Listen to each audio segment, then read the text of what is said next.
Bonjour tout le monde, aujourd'hui je vais présenter comment rédiger un commentaire, ou plus précisément comment rédiger l'introduction de votre commentaire en 3 étapes. Comment rédiger l'introduction de vos commentaires en 3 étapes. Première étape, c'est situer le texte dans son contexte. Situer le texte dans son contexte. Vous allez présenter le texte de façon très large. Son auteur, l'œuvre dont il était tiré, l'extrait, la date de parution. Essayez dans la mesure la plus possible de situer le texte dans un mouvement littéraire ou une époque. Première étape, c'est situer le texte dans son contexte.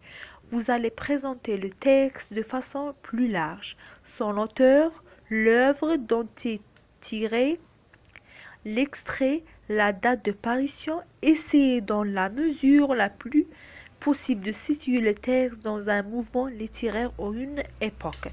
Par exemple, Baudelaire appartient au symbolisme. Deuxième étape. Introduisez les spécificités du texte. Introduisez les spécificités du texte. Par exemple, quel est son thème? Le texte parle d'amour, dénonce la torture, de la guerre, décrit un vieil homme, etc.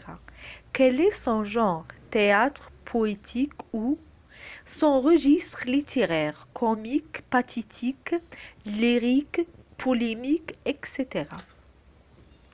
Astuce. À cette étape, vous n'entrez pas dans les détails.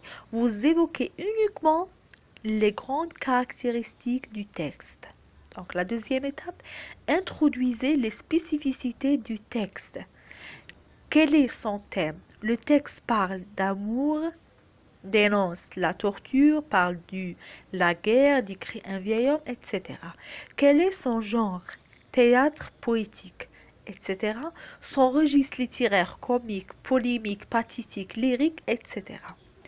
Astuce. À cette étape, vous n'entrez pas dans les détails. Vous évoquez uniquement les grandes caractéristiques du texte. Troisième étape, c'est celle-ci de l'annonce de la problématique. C'est l'annonce de la problématique. Vous formulez votre problématique. Celle-ci peut être rédigée sous forme interrogative ou non.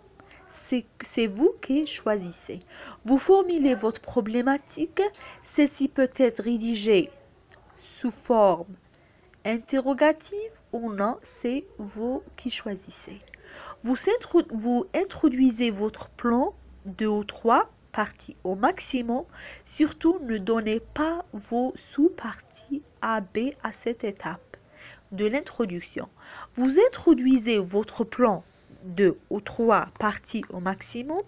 Surtout, ne donnez pas vos parties A et B, sous-parties. Je m'excuse, à cette étape de l'introduction. Je vous conseille d'avoir un type de phrase prêt à l'emploi pour l'annonce de plan.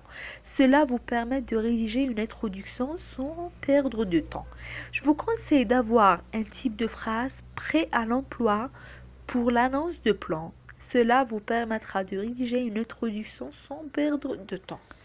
Voilà pour aujourd'hui, c'est l'introduction. J'espère que vous étiez attentifs. À la prochaine.